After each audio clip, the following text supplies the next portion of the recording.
नेपाली कांग्रेस नेकपा एमालेदेखि राष्ट्रिय स्वतन्त्र पार्टी रासोपासम्मका दलहरूको समानुपातिक बन्द सूची सार्वजनिक भएसँगै व्यापक असन्तुष्टि देखिएको छ।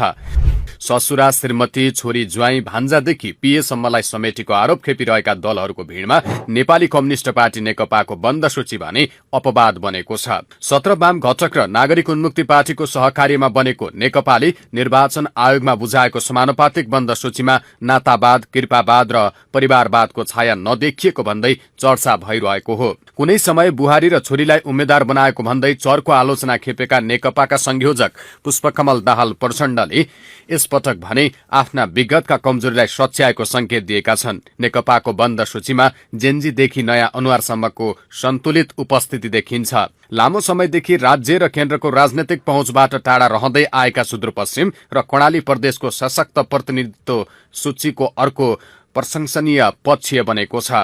आफूलाई नयाँ र वैकल्पिक शक्ति दावी गर्ने रासपाको सूचीमा यी प्रदेशबाट न्यून उपस्थिति देखिँदा नेकपाले भने ती क्षेत्रलाई प्राथमिकतामा राखेको स्पष्ट देखिन्छ।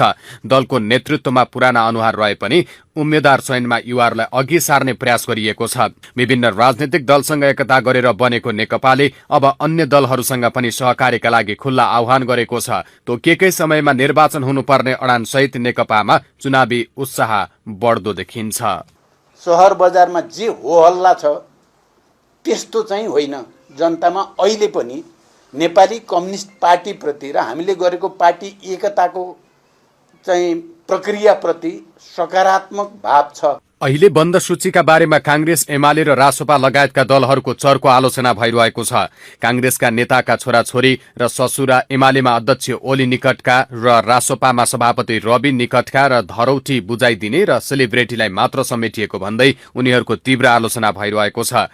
नयाँ भनिएका दलहरूमा समेत पुरानै राजनैतिक प्रवृत्ति दोहोरिँदै जाँदा नेकपाको सूचीलाई राजनैतिक संस्कार सुधारतर्फको संकेतका रूपमा हेरिएको छ। यही कारण प्रचण्डले जेनजीको अपनत्व केवल नारामा होइन व्यवहारमै उतारेको र विगतका आलोचनालाई आत्मसात गर्दै अघि बढेको विश्लेषण समेत भइरहेको छ। अहिले नयाँ दलले पनि स्थापित दलहरूकै प्रवृत्तिको सिको गर्दै परिवर्तन भन्दा पुराना दलहरूलाई नै मात खुवाउने खालको चरित्र देखाएको टिप्पणी भइरहेको छ। विगतमा परिवारवादको आरोप खेपेका नेकपा संयोजक प्रचण्डले यसपटक आफ्नो कमजोरी सच्याउने प्रयास गरेको सन्देश सूची मार्फत दिएका छन्। सुदूरपश्चिम र कर्णाली जस्ता पछाडि परेका क्षेत्रको सशक्त प्रतिनिधित्व, युवाको सहभागिता र समावेशी दृष्टिकोणले नेकपालाई अन्य दलभन्दा फरक देखाएको छ।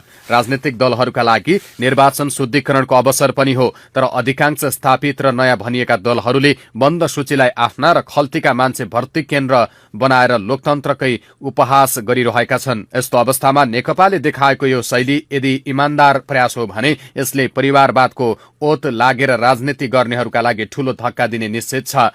नारामा मात्रै नयाँ हुनुभन्दा व्यवहारमा न्यायोचित हुनु नै आजको राजनीतिको मुख्य आवश्यकता हो। अब यो अभ्यास सूचीमै सीमित रहन्छ वा व्यवहार र नीतिमा समेत स्थापित हुन्छ भन्ने कुरा आगामी राजनीतिक यात्राले नै पुष्टि गर्नेछ।